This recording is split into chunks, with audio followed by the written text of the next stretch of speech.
வர்ற 17ஆம் தேதி காலையிலிருந்து இரவு 1 மணி, அதாவது 15ஆம் தேதி விடியற்காலை வரைக்கும் ஒரு விரதம் இருக்குங்க. அதுதான் கௌரி விரதம், காரடையா நோன்பு, சாவித்திரி விரதம் அப்படின்னு எல்லாம் இதுக்கு பெயர் உண்டுங்க. இது நம்ம தீர்க்க சுமங்கலியா இருக்கிறதுக்காக இந்த விரதத்தை நம்ம கடைபிடிக்கணும். அப்ப சரடு கட்டிக்கக்கூடிய ஒரு நிகழ்ச்சி இருக்கு. அதாவது மஞ்சள் கயிறுல மல்லிகை பூவோ ஏதோ ஒரு பூவை வச்சு நம்ம சுவாமி கிட்ட வச்சு பெரியவர்கள் கையால இல்லைன்னா கணவர் கையால நம்ம சரடு கட்டிக்கணும். அப்ப இந்த நெய்வேத்தியம் செய்யணும் இல்லைங்களா சுவாமிக்கு, அது செய்யறது என்னன்னா காரடைன்னு பேருங்க. அந்த காரடை எப்படி செய்யறது அப்படிங்கிறத பத்திய ரெசிபி தான் இப்ப உங்களுக்கு சொல்லலான்னு வந்திருக்கேன். நம்ம உங்க வீட்டுக்கு எவ்வளவு தேவையோ அவ்வளவு பச்சரிசி எடுத்து நல்லா வறுத்துக்கோங்க. வறுத்துட்டு அதை பாதியா டிவைட் பண்ணிக்கோங்க.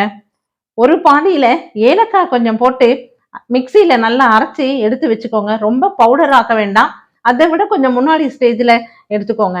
அதே போலவே இதுல ஏலக்காய் இல்லாம பாதி அரிசி வச்சிருக்கோம் இல்லைங்களா, அதையும் நல்லா இதை போலவே நைஸா பவுடர் மாதிரி இல்லாம அதுக்கு முன்னாடி ஸ்டேஜ்ல மிக்சியில போட்டு நம்ம சலிச்சு எடுத்து வச்சுக்கலாம். அந்த மாதிரி எடுத்து வச்சுக்கோங்க. அதுக்கப்புறம் காராமணி இருக்கு இல்லைங்களா, அதை ஒரு 2 மணி நேரம் வேக வச்சு ஊற வச்சு அதை வேக வச்சு எடுத்து வடிச்சு வச்சுக்கோங்க. அடுத்தது தேங்காய் பல் இருக்கு இல்லையா, தேங்காய் இருக்கு இல்லையா, அதை சின்ன சின்ன சின்னதா பற்களா அதை நறுக்கி எடுத்து வச்சுக்கோங்க. அப்புறம் கருவேப்பிலை, பச்சை மிளகாய், பெருங்காயம் இதெல்லாமும் ரெடி பண்ணி வச்சுக்கோங்க. நம்ம இப்ப 1 கப்பு மாவு போட்டீங்கன்னா அதுக்கு 2 கப்பு தண்ணீர் விடணும். அந்த மாதிரி தண்ணீர் விட்டு தண்ணியை கொதிக்க வைங்க. கொதிக்க வச்சு வெல்லம் கொஞ்சம், அதாவது 1 கப்பு உங்களுக்கு அரிசி மாவுனா அதுல 3/4 கப்பு வெல்லம் போட்டு அதை நல்ல தண்ணியில விட்டு கொஞ்சமா தண்ணி விட்டு கரைச்சி மண் இல்லாம எடுத்து இந்த தண்ணியில விட்டுருங்க. அதாவது 1க்கு 2 தண்ணி விட சொல்லியிருந்தேன் இல்லைங்களா, அதுல விட்டுருங்க. விட்டுட்டு நல்லா கொதி வரட்டும். கொதி வரும்போது இந்த தேங்காய் நறுக்கி வச்சிருந்தோம் இல்லையா, அந்த தேங்காயில பாதி எடுத்து அதுல போட்டுருங்க. காராமணி வேக விட்டு வச்சிருக்கோம் இல்லையா, அதுல பாதி எடுத்து அதுல போட்டுட்டு இந்த மாவையும் கொட்டி நல்லா கிளறுங்க. கட்டி தட்டாம நல்லா கிளறுங்க. அப்படியே கட்டி தட்டினாலும் கையில நம்ம பிசைஞ்சிக்கலாம், கவலைப்படாம நல்லா கிளறி எடுத்து மூடி வச்சிருங்க.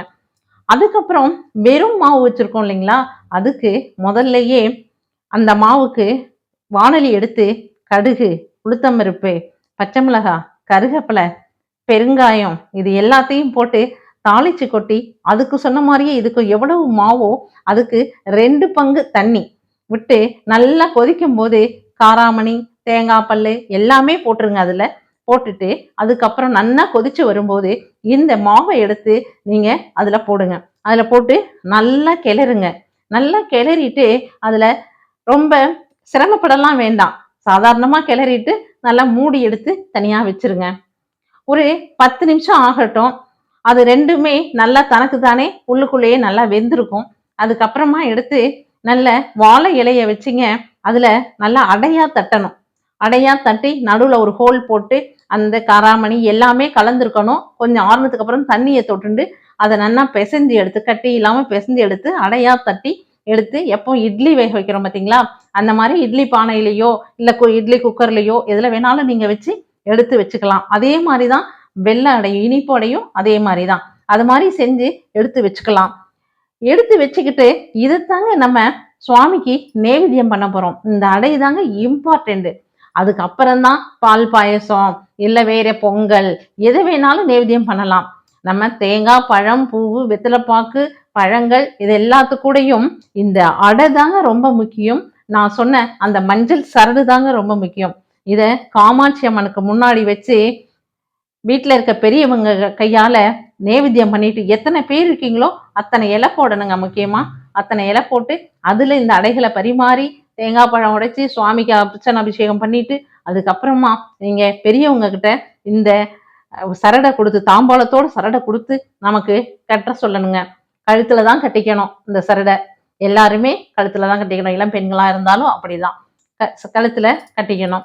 அதுக்கப்புறமா கணவர்கிட்ட நமஸ்காரம் பண்ணணும்.